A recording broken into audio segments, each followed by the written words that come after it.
Through the Fence, an adaptation of the story by Jeff Fuller.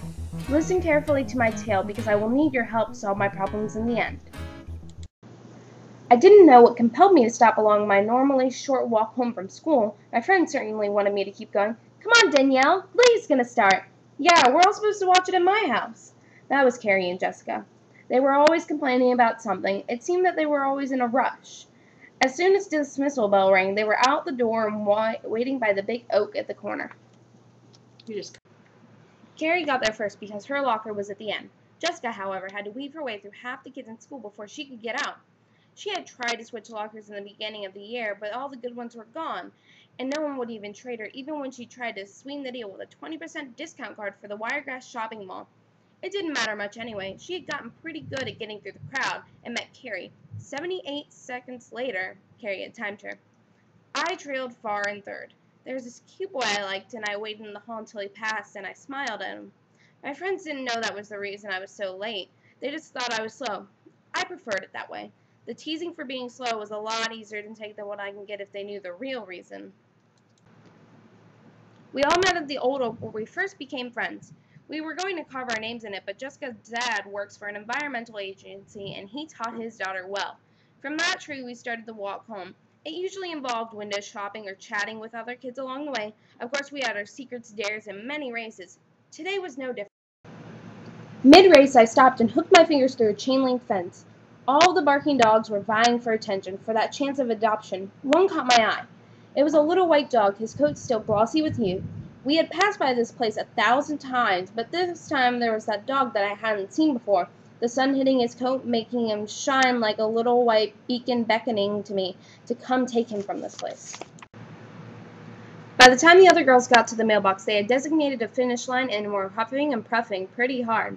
Jessica sat on top of the mailbox as Carrie was bent over with her hands on her knees. The argument about who came in first and who came in last was about to begin.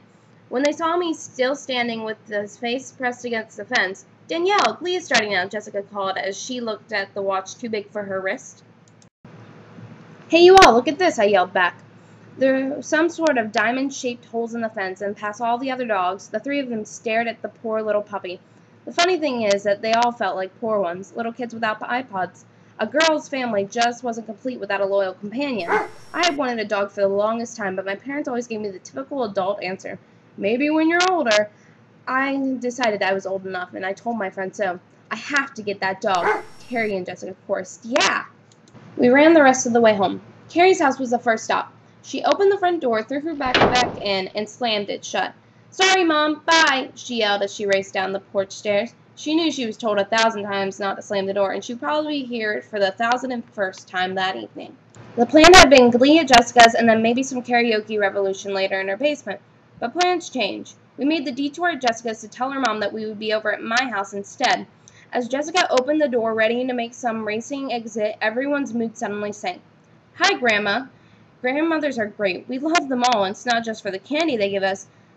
But we had one thing and one thing only on our mind. It was to get on our bikes and get a dog, and that would chase alongside and bark. We would ride to the park and throw tennis balls around until it was almost too dark to see the way home. As Jessica kissed her grandmother, Carrie and I talked to our mom. "Hi, Miss Rich. You ladies look like you're in an awful hurry. We're going over to Danielle's today instead. Did you tell your mom, Carrie?" She always checked out on the neighborhood kids. She was a stickler for manners. But that's okay. She let her daughter and friends keep their bikes in their shed, and they always made a pitcher of lemonade for the fridge. Jessica poked her head around the corner. "We set?" "You're set." Her mom smiled. "I'll call my house from Danielle's, Miss Rich. Thanks, bye." They were out the door. Carrie and Jessica sat uncomfortably upright on the living room chairs. The room was clean, cleaner than the hospital, but without the smell of starch sickness. You would never have known that it wasn't a kid's house. There were no toys on the floor, no crowns on the couch, no greasy fingerprints on the coffee table, and not a single sign of childhood pleasures. This was strictly a company room. It was for relatives and bosses when anyone might just pop by unannounced. Directly above the family room was my room. My mother joked about the ceiling sagging beneath the weights from all the junk on the floor. At least she thought she was joking. For Christmas, I had asked for a fireman's pole so I could slide down from my room whenever I wanted. My mom thought I was joking. I looked out the window. My mind had a million other things on it than the task at hand. The puppy was far from approved, but I was already romping through the snow with sand pines out beneath the house. I heard the crunch of snow underneath my 2 feet and Mac's 4. Yep, I already had the little guy named. Mac was a good, sturdy name. It would suit him well. The only thing now is I need to get someone to say that one little word. Yes. What are you going to do when spring comes and you start tennis after school? My mom was not going to give in very easily. A dog needs exercise and constant supervision. My dad was holding strong too. We can take him to the court with us. Coach Russo is not going to like having a dog around to disturb his practice, especially since you were so close to being state champs last season. Then we'll put him in the yard. Our yard is big enough for a dog to run around in. We'll play with him before and after practice, no problem. There was a problem, though. Our yard's not fenced in. You can't let the dog run loose through the neighborhood. My dad had a point. My mom had a better one. If you girls think you're responsible enough for a dog, then you think you can handle a fence first. Who am I, Tom Sawyer? Jessica covered Carrie's mouth before she blew everything with one stupid comment. No, but you'll be a huckleberry if you don't shut up, I shot at her under my breath. Okay, a fence. No problem. I would have to agree to anything after all. Mac was waiting and daylight was fading. My parents looked at Carrie and Jessica and they nodded and the deal was closed. A fence for a dog seemed like a good enough trade. Okay, Carrie jumped up. Let's go get that dog. We followed her to the door, all of us tumbling like dominoes when we ran into my dad's chest. We have more to talk about, girls. Oh, what? Didn't they know what was waiting for an agony in 12-year-old? Caring for a dog costs lots of money. There's vet bills, leashes, collars, toys, bowls. The list goes on and on. With every word. My allowance was only $5 a week.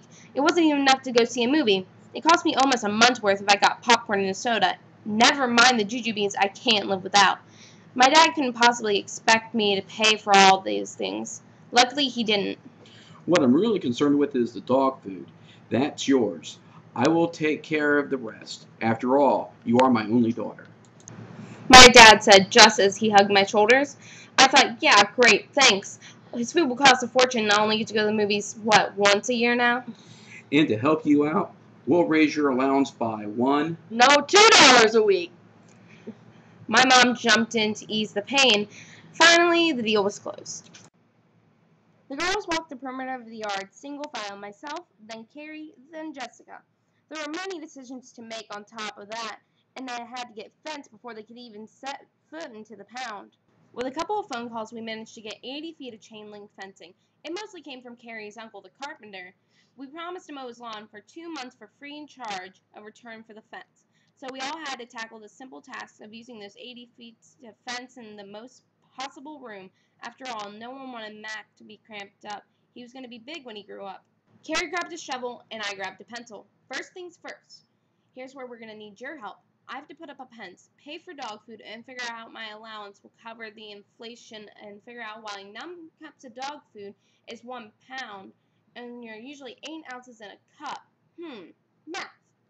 We decided that if we built the fence against the house, we would get more interior room for the same amount of chain link. So the house itself would be a part of the enclosure. Smart thinking. Now it's your turn for smart thinking. The back of the house is used for the illustration is 56 feet long. How would they build a fence using the entire 80 feet of chain link available to them with the greatest area? The brand of dog food Mac is going to be fed recommends per day 2 1/2 cups for food for an adult 2 to 8 years old, 1 1/4 cup for a puppy up to 2 years old, and then 1 2/3 cup for a senior over 8 years old.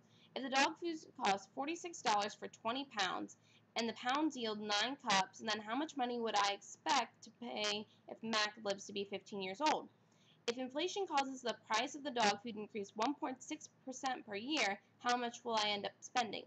The question above told us that 1 pound, 16 ounces of dog food yields 9 cups. That is perfectly reasonable, but it's common knowledge that there are 8 ounces in a cup, and there are 16 ounces in a pint. How can you explain this paradox?